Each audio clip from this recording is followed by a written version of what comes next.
예, 안녕하세요. 대한민국 보통 중년 조부장입니다. 예, 노후 준비도 잘하고 계시죠? 뭐, 항상 그 기본이 되는, 내용은 여기 이렇게 자막으로. 하도 말해서 이제는 이제 입이 아픕니다. 오늘은 좀 꿈에 대한 얘기를 좀 해보고 싶어요. 여러분, 저기 어렸을 때 꿈이 뭐였나요? 예, 대부분 대통령이죠. 한 초등학교 들어가고 이제 졸업할 때쯤 되면 이제 거기에 대한 자각을 하면서 이건 불가능한 거구나. 내가 반장도 못하는데 무슨 대통령이 되는가. 예, 그래서 이제 슬슬 내려놓습니다. 저도 뭐 마찬가지고요. 대부분의 아마 보통 중년들이 아마 그렇게 살아가는 걸로 알고 있습니다. 근데 저는 가끔 대통령 선거 시즌이나 아니면 무슨 선거 시즌이 되면 좀 그런 생각을 해요. 누가 내가 원하는 어떤 공약 같은 게 있을 거 아니야. 이런 거 좀 얘기하는 사람 없는가. 그래서 저는 한 4가지 정도의 공약을 좀 내주는 사람이 있었으면 좋겠다라는 생각을 하는데, 아무도 여지껏 그 공약을 얘기하지 않았었어요. 그러니까 한마디로 좀 얼토당토한 공약들인 거죠, 제가 생각하고 있는 거는. 그래서 저는 사실 그래서 제가 대통령이 되면 이렇게 하겠습니다 라는 공약을 한번 얘기를 해보고 싶습니다. 사실 누가 좀 이런 공약 들고 좀 나와줬으면 좋겠어요, 대통령 후보 중에. 저의 공약의 첫 번째 공약은 사실 출산 문제에 관계된 공약입니다. 예. 지금 대한민국 출산율이 지금 최하입니다. 그리고 지금 어떻게 보면 이제 인구 감소로 들어갔어요. 조만간 이제 나라 망하겠어요. 예. 그래서 저는 사실 제 공약의 1번은 출산에 관한 공약인데, 애 셋을 낳으면 경기도에다가 단지 내 아파트를 주겠다. 없으면 내가 지어서라도 주겠다. 네. 하여튼 각 거주구에 있는 곳에서 아파트를 주겠다. 네. 네, 뭐 이런 공약이 하나입니다. 이거 뭐 줄 테니까 비과세를 줄 테니 팔아서 네가 살림에 보태든지 도박을 하든지 뭐 알아서는 하고, 가지고 있든지 뭐 그거는 네가 판단해라. 예. 어쨌든 아파트는 주겠다. 예. 그 32평으로. 이게 저의 첫 번째 공약입니다. 애 셋 낳으면요, 사실 거의 애국자입니다. 이 정도는 해줘야 된다고 생각하고요. 뭐 집값 떨어지면 어떡하려고 그렇게 주냐고 데모한다고요? 지금 나라망하게 생겼는데 집값이 문제입니까? 네. 일단 저의 첫 번째 공약은 그렇습니다.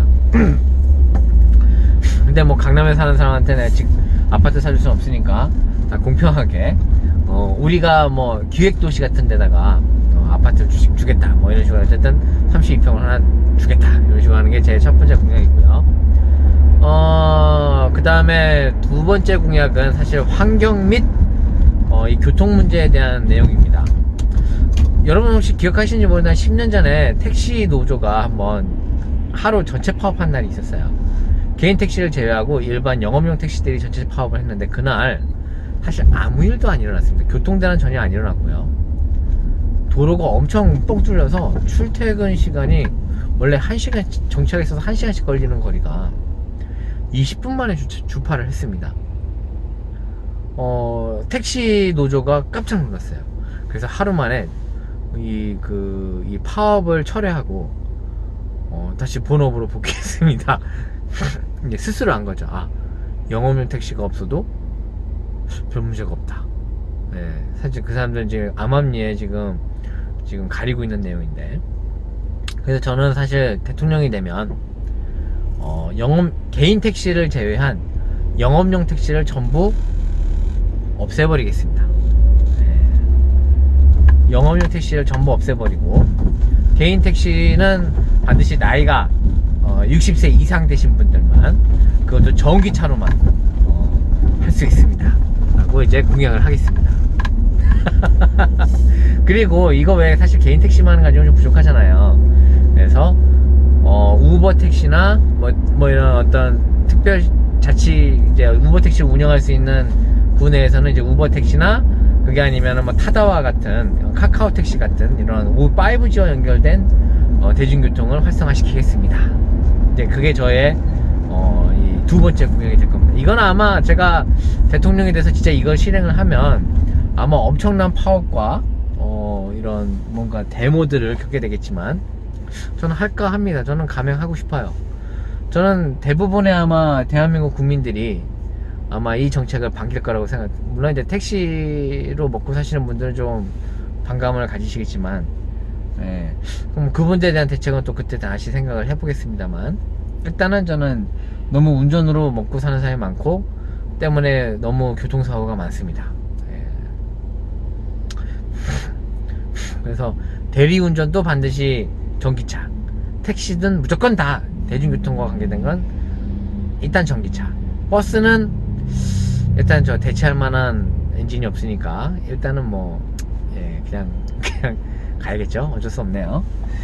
자, 그 다음에 저의 세 번째 공약은 이건 약간 집값 안정, 그 다음에 노후 대책과 연결된 공약입니다. 뭐냐 하면, 지금 뭐 사실 정부에서 18번째 규제를 냈다고 하지만 이거 다 소용없어요. 왜? 일단 무한히 풀린 돈의 유동성이 있습니다. 첫 번째 이유고요. 두 번째, 너무 낮은 이자 때문에 사람들이 부담이 없어요. 한마디로 5억 6억씩 빌려도 지금 그 가게가 대출이 그렇게 있어도 원체 이자가 싸가지고 그냥 집을 과자 사듯이 삽니다. 예, 이거는 좀 불합리하다고 봐요. 그리고 중요한 건 노인 이제 저희 같은 중년들이 이제 정년퇴직하고 한 3, 4억 들고 퇴직할 텐데, 이거 들고 은행 가봐야 이자가 1년에 한 뭐 100만원 나옵니까? 1년에 몇백만원 가지고는 먹고 살 수가 없어요. 그래서 저는 과감하게 이 이유를 올려서 일단 기업 대출은, 기업은 성장시켜야 되니까 기업 대출은 2%로 제한하고, 민간 대출 뭐 저기 특히 집담보대출부터 해서 전세자금 대출까지 전부 다, 그 다음에 은행 넣어놓고 이자 받는 것까지 전부 다 10%대로 만들어 놓겠습니다. 이게 무슨 얘기냐면 이제 그 지금 문제가 되는 부분이 뭐냐면, 사실 그 정년퇴직자들이 한 3, 4억 가지고 있는 거 가지고 장사를 해요. 왜? 돈이 모을 데가 없거든요. 그 주식하면 돈 법니까? 주식은 돈 더 잘 날라가요. 그러다 보니까 뭘 합니까? 장사라도 해보겠느라고 상가 샀어요. 임대해보겠느라고 상가 샀어요. 쪽박찬 사람도 엄청 많습니다. 오피스텔 투자했어요. 많이 샀어요. 지금 지식산업센터 지금 투자했다가 망한 사람들 많습니다. 아파트 투자하기엔 또 돈이 모자라요. 그쵸? 그리고 장기적인 관점이 필요합니다. 그리고 내가 사는 아파트는 안 올라요. 무슨 얘기냐? 노후 설계를 하려면 안정적인 수입이 있어야 되는데, 그건 여지껏 자기가 평생 일해서 모은 돈으로 은행에서 최소한 이자를 받아서 어느 정도 메꿀 수 있는 상황이 돼야 된다는 거죠. 그게 제가 봤을 땐 최소 6%, 최대 10%까지는 돼야지 사람들이 은행에다 돈을 넣어놓고 금융업으로 어느 정도 여유를 가지고 소비를 할 수가 있어요. 지금은요, 부동산에 그냥 다 박혀 있어가지고요, 소비를 못해요. 왜? 돈이 부동산에 다 몰려있기 때문에 그런 거죠. 움직이지를 못해요. 이 돈들이 어디에 가지를 못하는 거예요. 그래서 저는 사실은 저의 이런 이 정책적인 기조는 그렇습니다. 그래서 일단 저의 이 세 번째 공약은, 그래서 금리를 예금금리, 그 다음에 담보대출금리, 전세자금 대출까지 전부 다 10%대로 맞춰놓고 집값 안정과 함께 지금 이 유동성 함정에 걸려버린 대한민국을 한번 구해볼 생각입니다. 지금 있는 모든 제재들 다 풀어버릴 겁니다. 부동산에 관계된 모든 제재 다 풀어버리고 이자만 올릴 거예요. 결과를 보세요.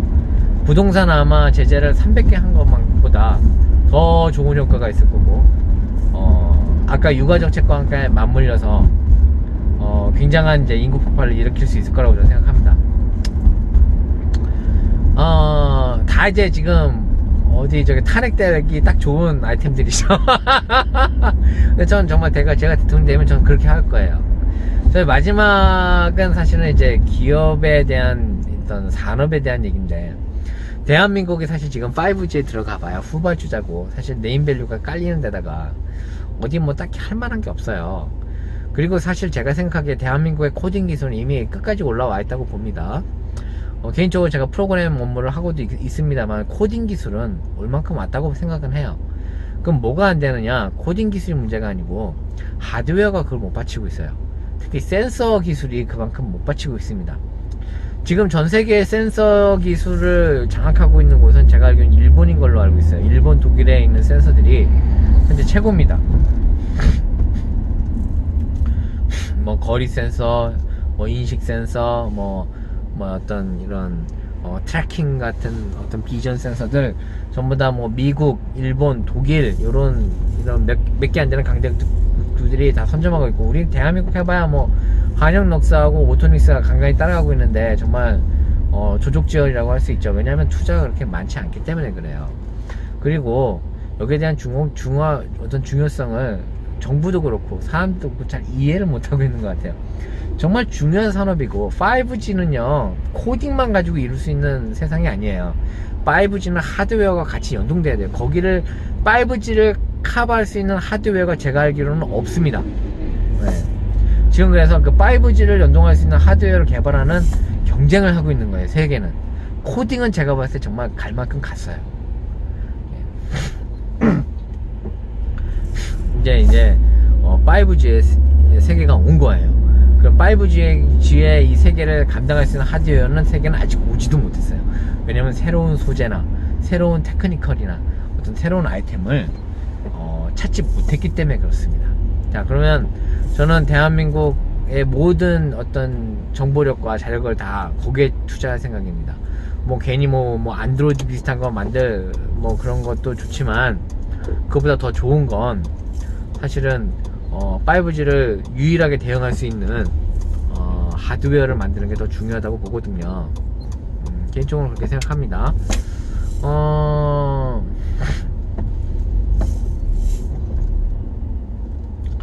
그래서 요 육성에 대한 투자가 일단 저의 네 번째 공약이 될 것 같습니다. 이렇게 저의 어떤 내가 대통령이 된다라면 이런 공약을 하겠습니다 라는 말씀을 드렸고요. 여기까지 일단은 공약은 접도록 하겠습니다. 뭐 재밌으셨는지 모르겠네요. 되게 나름 심각하게 많이 생각하는 공약들이거든요. 물론 제 생각에 이거 들고 분명히 대통령 선거 나가면 탄핵되기 딱 좋겠습니다만, 일단 제가 생각하는 최선의 공약이라고 생각합니다. 이 영상 도움이 되셨다 그러면, 또 재밌으셨다 그러면 구독과 좋아요 부탁드리고요. 여기까지 하도록 하겠습니다. 감사합니다. 대한민국 보통중년 조부장이었습니다.